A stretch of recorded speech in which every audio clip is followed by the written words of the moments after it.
সেখানে গিয়ে ভাঙচুর করা হচ্ছে।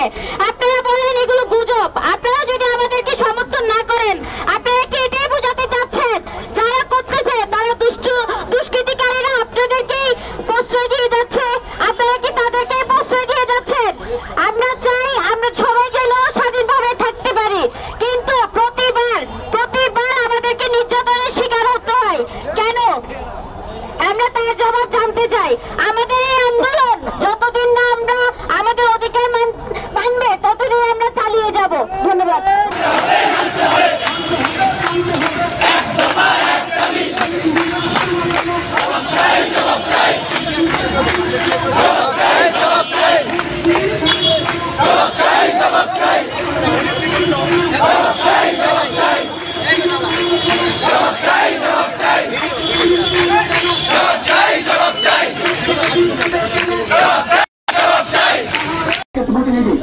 আমরা ভুলে গেছি যে আমাদের ক্যারিয়ার আছে, আমাদের একটা ভবিষ্যৎ আছে, আমরা আমাদের ভবিষ্যৎ নিয়ে এখন চিন্তিত। তো প্রথম বলতে চাই যে আমরা আজকে এক মাস ধরে বিভিন্ন প্ল্যাটফর্ম থেকে বিভিন্ন সংগঠন একত্রিত হয়ে সারা বাংলাদেশের জেলায় জেলায় আমরা আন্দোলন করে যাচ্ছি আড্ডা নিয়ে।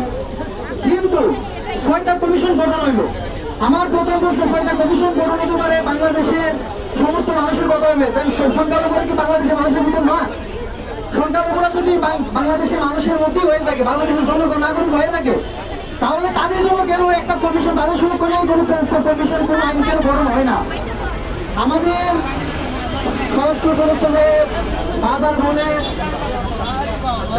আমাদের স্বরাষ্ট্র বারবার বলে আমাদের নিরাপত্তার কথা, আমাদের ধর্মের প্রতিষ্ঠায় বলে আমাদের হিন্দুদের, আমাদের সনাতনীদের, আমাদের ধর্মের, আমাদের যে স্বাধীনতা সেই স্বাধীনতার কথা, কিন্তু আমরা স্বাধীনতা পাচ্ছি কই? প্রত্যেকটা মন্দিরে বিগ্রহের মূর্তির যেসব স্থানে আমরা করা হচ্ছে, যেসব স্থানগুলো ভাঙ্গা হচ্ছে, সেগুলো দেখার পরে আমাদের আর ইমোশন ঠিক থাকে না, আমাদের আবেগগুলো, আমাদের আবেদন জায়গায় গেল কেন? এরকম কি কেন হবে? আমরা ঘুম থেকে উঠে যখনই ফেসবুকে ঢোকার পরে শুধু একটা কিছু দেখতে পাই, কোথাও না কোথাও একটা না একটা মধ্যে ভাঙ্গা হচ্ছে। কেন হবে সেটা? আমরা কি স্বাধীন বাংলাদেশ নাগরিক? যদি আমরা সেটা হয়ে থাকে আমাদের